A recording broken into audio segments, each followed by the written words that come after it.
Panahon na para seryosuhin natin ang ating environment at i-review natin yung Clean Air Act.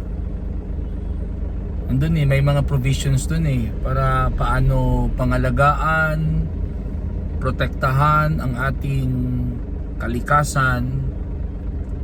Kasi sa mahigit 4 na dekada na pamumuhay ko dito sa mundo, pamumuhay ko dito sa mundong ibabaw, this is for me as far as I remember, this is the first time na kansilado ang klase, pinakansila ng mga local government units ang mga klase dahil sa sobrang init.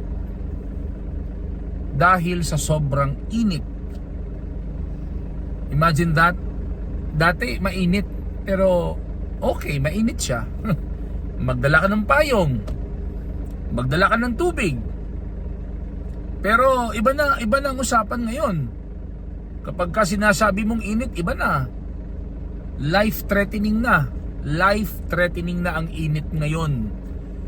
At hindi lang ang mga senior citizens ang delikado. Lahat na, all ages na. All ages na ang delikado sa sobrang init ngayon sa Pilipinas. Kung meron lang sana tayong mga punong kahoy, hindi sana magiging ganito kalala ang init ng panahon. Kaya lang po, paubos ng paubos ng paubos ng paubos ang ating mga punong kahoy. Kasi hindi nagagawa ng ating gobyerno na ibalanse, when I say walang makokompromiso. Like, tuloy pa rin yung development, tuloy pa rin yung urbanization. Pero hindi dapat sana makompromise ang environment.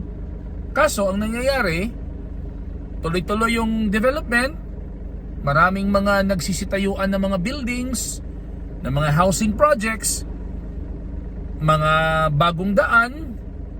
Kaya lang, ang problema, nakokompromiso ang ating kalikasan.